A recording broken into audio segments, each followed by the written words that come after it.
Bonsoir à toutes et à tous, bienvenue dans cette nouvelle édition des Formations Insoumises, consacrée ce soir à la parité qu'on va décliner sous trois formes, la parité professionnelle, sociale et militante. Et donc, je suis Sabrina Nouri, groupe thématique égalité femmes-hommes, je suis accompagnée de mon co-animateur Julien Ayou. Et on va commencer tout de suite par la parité professionnelle. Alors, on va faire un petit historique. Au 19e siècle, les premières mesures qui ont été adoptées pour encadrer principalement le travail féminin, pour des mesures protectrices. Parce qu'à l'époque, les femmes étaient d'abord considérées comme des mères, et donc la loi visait simplement à les protéger. Euh, la loi du 2 novembre 1892, par exemple, a limité la durée du travail des femmes à 11 heures par jour et leur interdit le travail de nuit dans l'industrie. Donc en France, c'est la loi du 13 juillet 1983 qui porte des modifications sur le code du travail, mais aussi sur le code pénal. Donc en ce qui concerne l'égalité professionnelle entre les femmes et les hommes. Et donc, ça transpose la directive européenne et la loi réaffirme le principe de l'égalité, du coup, dans tout le champ professionnel, que ce soit au niveau du recrutement, que ce soit au niveau de la rémunération, de la promotion ou même de la formation. Voilà. Donc ça, c'est pour un peu l'historique. Et donc, c'est la loi. Alors oui, il y a une petite faute de frappe. Donc c'est la loi du 4 août 2014 qui a vraiment permis d'établir une égalité réelle entre les hommes et les femmes. Et ça a permis de mettre en place plusieurs mesures dans le monde du travail, comme par exemple l'interdiction d'accès aux contrats de commande publique, État, collectivités territoriales, pour les entreprises qui ne respectent pas les exigences d'égalité professionnelle, ou alors les entreprises de plus de 50 salariés qui doivent désormais déposer leur accord ou un plan d'action relatif à l'égalité professionnelle auprès de la direction régionale des entreprises, de la concurrence, de la consommation, du travail et de l'emploi, sous peine de pénalités financières. On va parler aussi du congé parental. Le congé parental est réformé afin d'accroître le niveau d'emploi des femmes et favoriser le partage des responsabilités parentales. Les licenciements discriminatoires, donc, ou liés au harcèlement sexuel, sont davantage sanctionnés par le Conseil de prud'homme. Donc là, voilà, cette loi a vraiment rétabli des inégalités qui étaient vraiment persistantes tout au long de ces années. Et là, on va vous parler de quelque chose qui est très à la mode en ce moment. Ce sont les indices, les indicateurs que les entreprises doivent donner chaque année qui doivent calculer et publier sur Internet. Donc, ces index d'égalité femmes-hommes, comme on les appelle, donc ces index prennent la forme d'une note sur 100 qui est calculée à partir soit de 4 critères pour les entreprises de 50 à 250 salariés, ou de 5 critères pour celles de plus de 250 salariés. Alors, dans ces indices, vous avez par exemple la suppression des écarts de rémunération entre les femmes et les hommes par catégorie de postes équivalents et par tranche d'âge. Donc ça, par exemple, c'est 40 points. Ensuite, vous avez la même chance d'avoir une augmentation pour les femmes que pour les hommes, ça c'est 20 points. La même chance d'obtenir une promotion pour les femmes que pour les hommes, ça par exemple c'est 15 points. L'augmentation de salaire garantie au retour de congé maternité, ça c'est 15 points. Et pour finir, un dernier exemple, la parité parmi les 10 plus hautes rémunérations, ça c'est 10 points. Alors en fait, les entreprises, elles sont quand même assez malines et elles arrivent à contourner, à déjouer, à jouer sur les mots. Et donc, elles arrivent finalement aux 100 points qui doivent être donnés. Elles arrivent aux 100 points et donc elles ne sont pas sanctionnées. Sur les 2 dernières années, on peut voir que très très peu d'entreprises ont été sanctionnées. Et donc, ces indicateurs ne reflètent vraiment pas la réalité des entreprises. Ah, voilà, ces indicateurs ne reflètent pas la réalité des entreprises. Donc, les indicateurs qui comptent le plus de points, à savoir celui de l'écart de rémunération entre les hommes et les femmes et l'écart d'augmentation individuelle, négligent deux aspects très importants, le temps partiel et le montant de la différence d'augmentation. Donc, en fait, cette rémunération est calculée en équivalent temps plein et exclut notamment les heures supplémentaires ou les majorations versées les dimanches ou les jours fériés. Or, vous savez que plus de 85% des emplois à temps partiel sont occupés par des femmes. Donc, en effaçant ces différences structurelles, c'est une partie des inégalités donc, qui n'est pas prise en compte. Donc, l'idée, c'est vraiment d'axer sur ces indicateurs pour que les entreprises respectent une bonne fois pour toutes l'égalité entre les hommes et les femmes au sein de leur entreprise. Donc pour ça, il va falloir continuer à légiférer, il va falloir continuer à établir des lois pour sanctionner les entreprises qui ne respectent pas cette égalité professionnelle entre les hommes et les femmes. Voilà. Donc, par rapport à ces lois, donc il y a Julien qui va nous en parler aussi par rapport au militantisme et puis à la vie politique. Si on ne fait rien, si on laisse faire, eh ben, les entreprises font la politique de l'autruche et ne mettent pas en pratique donc les éléments qu'on leur donne. Donc, en ce qui concerne la vie sociale, bah, la vie sociale, j'ai envie de vous dire, c'est un peu notre cheval de bataille. La répartition de la charge mentale au sein des foyers est toujours donnée aux femmes. Et donc, l'augmentation de la charge mentale et du travail domestique rendent aussi leur situation plus précaire, la situation des femmes plus précaire. Bien qu'invisible, le travail domestique est vraiment nécessaire et majoritairement exercé par les femmes qui ne sont pas rétribuées pour autant. Donc, la conciliation entre la sphère domestique et puis la sphère professionnelle diminue. Aussi, les possibilités d'emploi et opportunités professionnelles pour les femmes, sans compter les femmes qui travaillent sans être déclarées au sein des sphères familiales ou conjugales. Et donc, ça réduit considérablement, de fait, leurs droits présents et futurs. Donc, en ce qui concerne la vie sociale en général, donc on retrouve ces écarts également en matière de temps libre, que ce soit pour la lecture, la promenade, la télévision, même la pratique du sport. Donc, les femmes consacrent en moyenne 2h45 par jour à leurs loisirs contre 3h20 pour les hommes. Donc, on vous a trouvé un petit tableau qui date un petit peu de 2010, mais c'est pas grave, ça nous donne un petit aperçu que vous pouvez consulter après plus longuement, après la formation. Donc là, ça vous donne la répartition en heures par rapport donc au temps libre. Je pense aux promenades ou alors les trajets hors travail ou le temps de sociabilité. Voilà, ça vous donne vraiment un petit aperçu et bon, on voit bien que l'écart est là et les femmes donc ont moins de temps libre en fait que les hommes parce que le temps domestique quand même prend beaucoup de place, contrairement aux hommes qui, même si ces dernières années ont fait un effort, donc restent quand même assez net. Voilà en ce qui concerne, la vie sociale. Est-ce que, tu veux peut-être ajouter quelque chose avant de passer sur, ta thématique, Julien? Non, non, c'est bon pour moi, merci. OK. Bon, bah, écoute, moi, ce que je te propose sans transition, c'est de partir, sur, la vie, militante et politique que tu connais très bien. Oui, c'est merci en tout cas, j'ai étudié le sujet, particulièrement pendant mes études. Bien, bonjour à toutes et tous et merci Sabrina pour cette première partie, d'intervention. Alors, dans cette partie maintenant, on va voir tout ce qui concerne la parité dans la vie militante et un petit peu également, dans le camp des élus.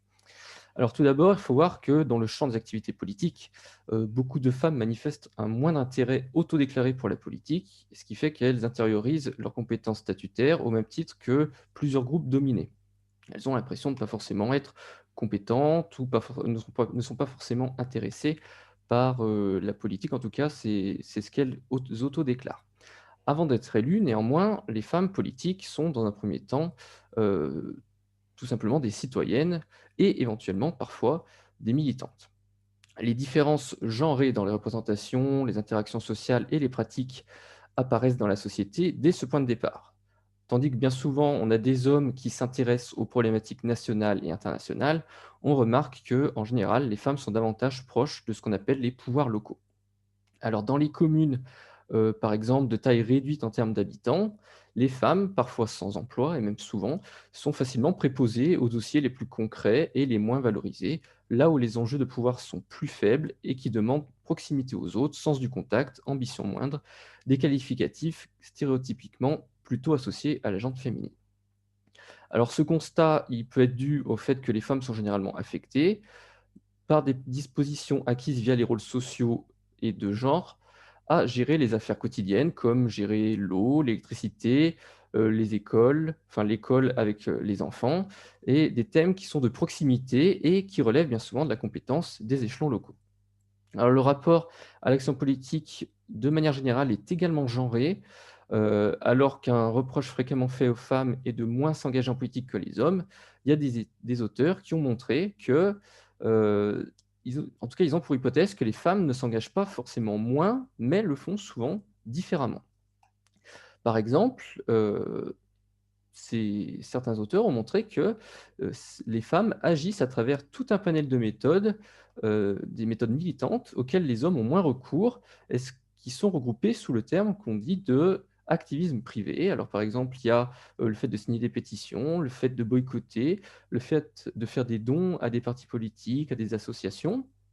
Et en fait, la recherche en particulier s'est vraiment pendant très longtemps intéressée à ce que faisaient, les militants politiques, principalement du coup des hommes, sans forcément s'intéresser à la manière dont les femmes investiguaient le champ politique qui peut être différent, de la manière dont l'investissent les hommes. Alors concernant, la représentation au sein des militants, des femmes, certains auteurs ont trouvé qu'elle représentait environ 30 tous partis confondus, des effectifs partisans. On a, certains chercheurs qui ont remarqué qu'en général, les partis avaient tendance à attribuer les postes hiérarchiques en fonction de la dignité sociale qui est associée à ces postes et aux groupes sociaux de ses membres. Ainsi, les postes de dirigeants sont davantage attribués aux groupes sociaux dominants, qui sont en général les hommes, et les postes subalternes aux groupes sociaux dominés, qui sont plutôt les femmes. Donc de cette sorte, les rétributions accordées par les individus en place dans les hautes sphères des organisations favorisent les personnes de leurs propres groupes sociaux à leur tour, c'est-à-dire les hommes, et ça crée un cercle bénéficiant toujours aux individus du même groupe, comme je viens de l'expliquer. Alors, les différences d'engagement militant, ils tiennent notamment à ce qu'on appelle les disponibilités biographiques. Qu'est-ce que c'est que les disponibilités biographiques? Eh ben, c'est simplement avoir du temps pour militer. On sait bien que, dans la vie, comme l'a dit Sabrina, dans la vie sociale en général, les femmes sont plus souvent chargées des affaires familiales. Elles ont moins de temps pour investir, le militantisme avec, certains exemples que, vous connaissez peut-être, et qui sont parfois, à, l'intersection de plusieurs, dominations, on va dire. Donc dans un système d'intersectionnalité, on peut avoir des femmes en situation de handicap, des familles monoparentales, des aidantes familiales, parce que les femmes sont beaucoup plus souvent les aidantes familiales, ce sont des éléments qui font que les femmes ont plus de difficultés à s'investir dans la vie militante. Et puis, heu, il y a aussi le fait que lorsque les femmes sont exclues des positions les plus élevées, elles n'ont pas accès à tout un ensemble de ressources que contrôlent ceux qui dominent l'organisation. Donc, il y a quand même une capture un petit peu du pouvoir, très souvent dans les partis politiques, heu, fait par les hommes. Alors les tâches militantes, elles sont réparties également selon des rôles sociaux attribués aux hommes et aux femmes. Par exemple, écrire les tracts, coller les affiches, la nuit, c'est bien souvent, plutôt un truc, d'hommes, alors que les femmes sont plus là pour, écouter, pendant les réunions, prendre en charge les repas. Et cette dichotomie de rôles se retrouve, dans de nombreux domaines militants, comme bien souvent les hommes attirent plus l'attention et les femmes, en donnent. Ça, c'est pas des choses évidemment, tout ce que je dis, qui sont, innées, qui sont faites du fait qu'il y ait des différences, de genre biologique, mais vraiment des choses qui se font dans la socialisation des individus qui nous amènent à avoir, ce constat. C'est un constat, c'est pas une prescription. Donc, en valorisant les tâches bien souvent des hommes, eh bien, il y a une mise en valeur de la division des tâches qui s'effectuent et ça crée une socialisation de renforcement qui conforte les normes dominantes de genre. Alors, on a par exemple l'exemple de la prise de parole qui est au code masculin, c'est-à-dire que c'est les hommes qui ont façonné la prise de parole parce que c'est eux qui, en premier, ont utilisé cette méthode pour faire passer leurs idées, et donc les codes restent très masculins. Et par exemple, il arrive que, notamment dans certaines assemblées, les micros soient plutôt réglés pour des voix masculines, ce qui fait que lorsque les femmes veulent prendre la parole, eh ben, leur voix passe moins bien dans l'assemblée. Donc tout ça, c'est des choses qui ont été faites euh, comme ayant l'homme comme base, en fait, comme être neutre, et les femmes, évidemment, sont l'altérité, alors que l'homme, c'est plutôt la neutralité. Bien souvent, donc, les femmes, comme idéal en politique, eh ben, quand même, si on prend la majorité des postes les plus importants, ce sont des hommes, souvent d'âge mûr, bien souvent blancs, et issus des catégories sociales les mieux dotées. Donc, même si il y a certaines femmes et même certains hommes qui ne se reconnaissent pas dans ces clichés, qui tentent de faire émerger d'autres modèles de leaders, eh ben, il est quand même assez constant de toujours avoir en tête le même type de personnalité politique importante, et qui rayonne en fait sur les organismes, notamment politiques, mais également dans les institutions, le président de l'Assemblée nationale, le Premier ministre, président du Sénat, président de la République, bien évidemment, etc., etc. Alors, dans la vie militante, il arrive parfois que les militantes deviennent des élus. Alors, avant que cela arrive, d'ailleurs, il y a bien souvent l'investiture qui est faite par les partis. Et puis, il y a un concept que je vais développer juste après qui s'appelle la falaise de verre, qui est un problème pour les femmes. Alors, c'est au sein des organisations en général que la sélection se forme entre les militantes qui vont arriver à être élues et puis les autres. Donc, c'est souvent les partis ou les mouvements qui sélectionnent les candidats. Et c'est un point capital qu'il faut voir parce que on a ici la sélection des futurs leaders politiques, et cette sélection est souvent en défaveur des femmes, avec bien sûr une modulation selon le positionnement politique. On sait par exemple que les partis de gauche, les partis écolos, ils placent plus souvent des femmes comme candidates à des emplacements plus facilement gagnables que ne le font la droite et l'extrême droite. C'est à ce moment-là qu'intervient parfois le phénomène de falaise de verre. Il s'agit en fait de la propension à placer une femme en position périlleuse pour par la suite expliquer son échec lorsqu'il advient par le fait que ce soit une femme. Il y a des études qui ont montré, notamment dans les élections générales au Royaume-Uni en 2005, en comparant le Parti travailliste et le Parti conservateur, on s'est rendu compte que ce dernier donnait des sièges plus difficiles à gagner aux femmes de son parti, qui obtenaient comparativement moins de votes que les hommes du même parti. Et on a encore vu ça également plus récemment en Espagne en 2012. Donc voilà pour les investitures et la falaise de verre. Évidemment, le type de scrutin joue aussi beaucoup. Les femmes ont plus de chances d'être élues en général via un scrutin de liste que par un scrutin uninominal. Et le cumul des mandats favorise les élus déjà en place. Et comme je le disais tout à l'heure, qui sont les élus déjà en place? Eh bien souvent, ce sont majoritairement les hommes. Elles sont aussi moins souvent élues, car moins souvent candidates. Et leur parti les investit sur des candidatures moins facilement gagnables. Donc c'est ce que je disais, c'est la falaise de verre. Peuvent aussi s'ajouter la faiblesse des partis favorables aux femmes lors des élections par scrutin de liste, en l'absence de structures féministes en interne pour imposer des quotas. Enfin, en dernier lieu, vient ce qu'on appelle le plafond de verre. On en entend assez régulièrement parler, notamment pour parler de la candidature de la présidente du Rassemblement national. C'est souvent là qu'on entend ce terme. Le plafond de verre, c'est la difficulté pour les femmes à atteindre les postes les plus importants et les plus valorisants ou valorisés. Ces difficultés, elles existent aussi bien au sein des entreprises qu'en politique. Les causes, elles sont multiples. Il y a, on va dire, des causes macro comme les institutions, comme le type de scrutin, comme je l'évoquais auparavant. Mais il y a également des causes plutôt micro, comme les électeurs, qui peuvent avoir des résistances encore, ça existe, à voter pour des femmes. Alors il s'agit d'un cercle vicieux, évidemment, parce que les citoyens votent parfois peu pour les femmes pour diverses raisons, comme je l'évoquais auparavant. Donc elles sont peu au pouvoir, et comme elles sont peu au pouvoir, on ne s'imagine pas nécessairement que des femmes peuvent faire preuve de compétences, dans la politique, et du coup, on ne vote pas nécessairement pour elles en tant qu'électeur et électrice. Alors pour pallier à cela, il y a eu bien évidemment la mise en place de la parité en politique. Alors historiquement, la gauche est souvent plus en avance que la droite sur ce thème.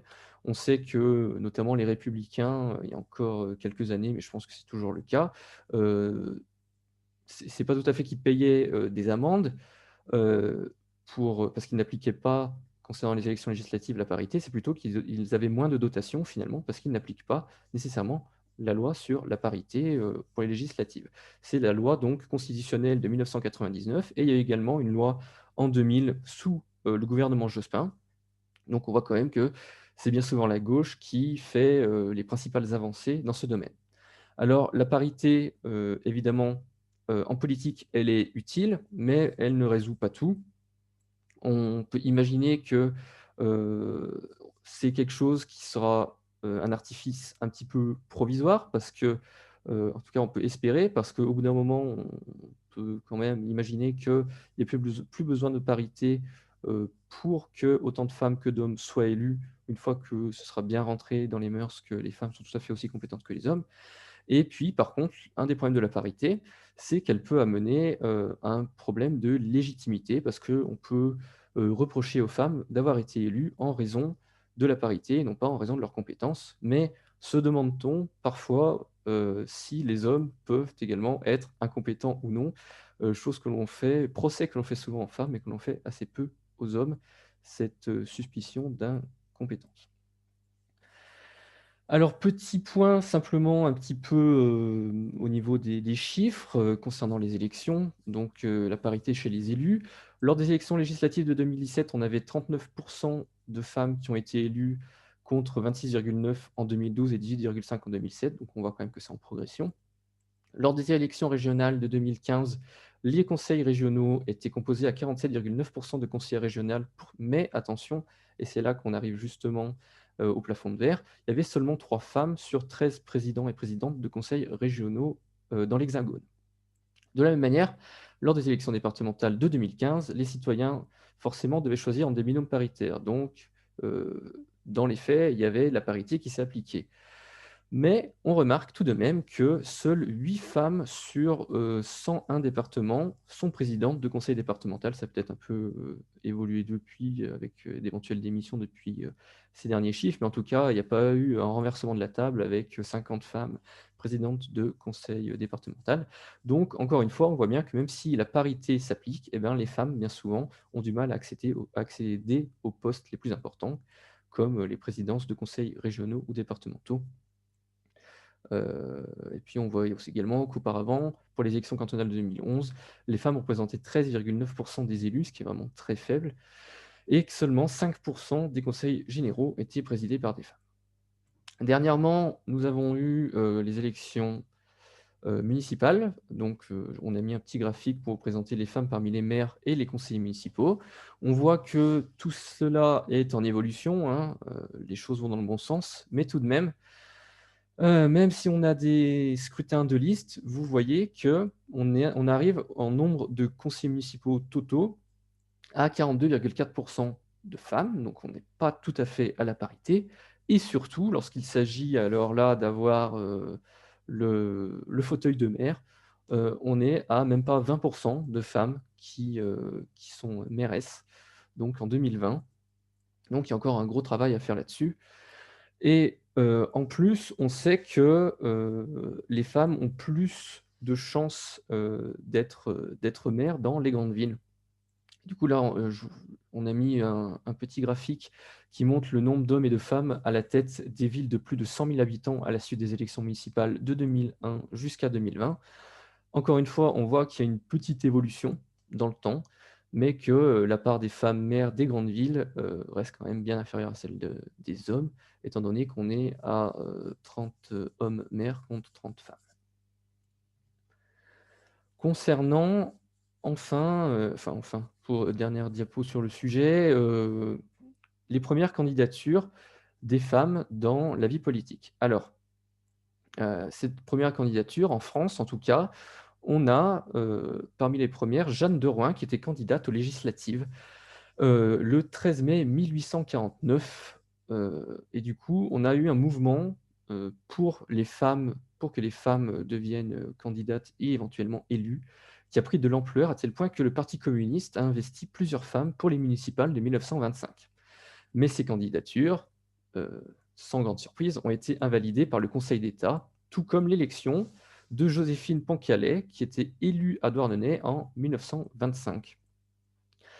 Par la suite, on a certaines conseillères municipales qui ont été élues en 1935 et qui resteront néanmoins en poste jusqu'après la Seconde Guerre mondiale. Donc, je vous ai mis ensuite, pour faire, on va dire, une illustration de la Ve République, une petite citation du général de Gaulle. Alors, faut savoir que la 4e République possédait quand même en son parlement un nombre parfois important de femmes, avec une régression qui est apparue lors de la Ve République. Et dans sa vision un peu militaire de l'administration de l'époque, Charles de Gaulle, qui ne croyait pas tellement que ça, pas tellement à la politique, il ne croyait pas que la politique était quelque chose pour les femmes. Il a dit un ministère de la condition féminine et pourquoi pas un secrétariat du tricot. Donc voilà un petit peu comment a été construite notre belle Ve République, dans quel état d'esprit elle l'a été et son premier président, un petit peu, quelles étaient ses orientations au sujet de la parité en politique. Alors, avant d'atteindre la légitimité du suffrage universel, ce qui arrivait bien souvent, c'était que les femmes étaient nommées soit par le président de la République, soit par l'un de ses ministres, et de telle manière, elles pouvaient être ministres déléguées, secrétaires d'État, ou à des postes au sein de cabinets ministériels, ça arrivait également, la nomination étant bien souvent, à ce moment-là, la première voie d'accès au pouvoir pour les femmes, ce qui crée encore une fois un problème de légitimité. Alors, aux responsabilités, une fois qu'elles y arrivent, les femmes, il y a toujours des problèmes qui existent. Il y a toujours un plafond de verre qui existe. Donc, comme je l'ai dit précédemment, en France, avec les statistiques, la représentation féminine, elle a commencé aux échelons communaux, régionaux et européens dans les années 1970 et 1980, alors que les conseillères générales, députées et sénatrices ne sont apparues en masse que dans les années 90. Donc, c'est vraiment très récent. Donc, on voit que les postes les plus prestigieux, parce que quand même député, sénatrice, c'est quand même les choses les plus prestigieuses en France, eh ben, ce sont ceux qui ont été le plus longtemps hors de portée de la majorité des femmes. Et de la même manière que je le disais précédemment, même au sein de l'échelon communal, régional, eh ben, les femmes n'arrivent pas à atteindre les postes de présidente ou de maire, de mairesse. Donc, les missions, en plus, une fois que les femmes sont élues, elles restent bien souvent genrées. Alors, les secteurs où les femmes sont cantonnées, ils sont bien souvent en lien avec les rôles sociaux. Donc, par exemple, les ministères ou les commissions, les postes d'adjoints, les postes de conseillères déléguées, chargés de domaines très souvent stéréotypés. On a les affaires sociales, la santé, l'éducation, les sports, tout ce qu'on appelle bien souvent les rôles communaux. Parfois, on peut appeler ça les rôles du CARE également. Alors que les postes concernant la finance, l'économie, la politique intérieure, eh ben, ils sont totalement trustés par les hommes. C'est bien souvent les postes régaliens et ou valorisés, prestigieux, que les hommes ont totalement investis. En dernier lien, lorsqu'elles sont aux responsabilités, on peut constater qu'il y a des comportements genrés qu'on voit parfois dans le milieu militant qui se perpétuent. Alors l'exemple que je vais reprendre, c'est celui de la prise de parole. On a bien souvent, lorsque l'on observe les conseils communaux, départementaux, etc., des hommes qui coupent plus la parole, qui prennent également plus la parole sans qu'on leur ait donné, et se lèvent même parfois pour aller discuter avec des camarades lors des réunions. Ça arrive, on peut l'observer. À l'inverse, on a les femmes qui parlent moins, elles font moins d'interventions, des interventions qui sont plus courtes et qui comportent plus de questions, comme si un petit peu elles étaient un peu moins sûres d'elles, ou en tout cas, elles se voulaient plus participatives pour que les gens, justement, échangent davantage que les hommes ne le font. Elle remarque également, on remarque également que les femmes sont habituées à la politique. Eh ben, quand ça arrive, elles ont des prises de parole qui deviennent plus semblables aux hommes, tandis que les jeunes hommes ont des prises de parole davantage semblables à ce que sont les femmes en début de carrière. Donc, on a également un effet de l'expérience qui joue, qui fait que finalement, les femmes ont tendance à avoir une posture qui devient, en tout cas pour certaines, lorsqu'elles réussissent à atteindre un certain poste, qui devient un peu masculine. Pour terminer, alors j'en ai fini sur la question de la parité dans la sphère militante. Quelques propositions et éléments en faveur de l'égalité femmes-hommes. Alors, ces éléments découlent de notre livret égalité femmes-hommes. Vous pouvez aller les consulter sur le site de la France Insoumise, dans la partie qui contient les livrets de l'avenir en commun, et également sur Nous sommes pour, qui a le programme de l'avenir en commun qui a été hébergé. Alors parmi ces propositions, j'en ai mis certaines, j'ai pas tout mis, il y en a vraiment beaucoup. La mise en place d'un commissariat à l'égalité qui est en lien avec le livret racisme et discrimination. Mettre en place la retraite à 60 ans à taux plein via une augmentation des salaires et des minimums sociaux, des minima sociaux, et une réduction du temps de travail, parce qu'on sait justement que la réduction de temps de travail donne plus de temps libre à tout le monde, donc plus de temps pour les fameuses tâches domestiques dont parlait Sabrina tout à l'heure. Étendre à toutes les entreprises l'obligation d'adopter un plan contre les inégalités de salaire et de carrière entre les femmes et les hommes avec obligation de résultat. Revaloriser les métiers occupés majoritairement par des femmes, ça on l'a vu notamment pendant l'épidémie de Covid avec les premières de corvée. Lutter contre les temps partiels subis et sanctionner les entreprises qui n'embauchent qu'à temps partiel. Le CDI à temps complet doit être la règle et l'emploi statutaire la norme. Obliger les entreprises à observer un pourcentage égal femmes-hommes en formation et un plan de rattrapage, instaurer des congés parentaux de durée identique entre les parents, histoire que dès le plus jeune âge, justement, les pères prennent autant d'importance, si possible, que les mères en tout cas les deux parents, dans la vie des enfants et que tout le monde s'investisse de la même manière. Créer un service public unique d'accueil de la petite enfance et ouvrir 500 000 places en crèche et mode de garde adaptés dans les 5 ans après notre arrivée au pouvoir, pour évidemment que ce soit plus facile pour les personnes chargées de l'éducation des enfants de s'investir notamment en politique, par exemple. Garantir l'égalité entre le sport féminin et masculin, y compris en matière de diffusion de la télévision. Ce ne sera pas évident avec les contrats de diffusion télévisuelle, mais c'est un de nos objectifs. Garantir que tout gouvernement soit paritaire et que les ministères régaliens ne soient pas réservés aux hommes, comme je l'évoquais tout à l'heure. Il y a encore d'autres choses, notamment donner une formation spécifique conséquente à l'approche genrée aux enseignants, aux travailleurs sociaux, aux acteurs, actrices de la formation professionnelle et aux fonctionnaires en général, soutenir les recherches sur les pratiques pédagogiques et développer une culture et une pédagogie de l'égalité, ou encore, pour terminer, mener des politiques pour déconstruire les représentations sexuées des métiers, parce qu'on sait que tout cela commence très très tôt dans la scolarisation et la socialisation. Voilà, j'en ai terminé pour cette partie. Merci pour votre attention. Super. Eh ben, merci pour cette dernière partie qui a été riche en informations. Génial. Donc, on vous remercie de nous avoir suivis ce soir. Et la prochaine formation, donc ça sera mardi prochain, mardi 16 mars à 18h30, toujours les mardis 18h30. On ne change pas les horaires, on ne change pas le jour. Et ça sera le droit à l'eau bien commun. Donc, ça va être une formation encore très riche et très importante. On vous fait plein de bisous et on vous dit à la prochaine. Merci Julien. Merci à toi, Salut. Sabrina. Salut. Au revoir à tout le monde. Salut.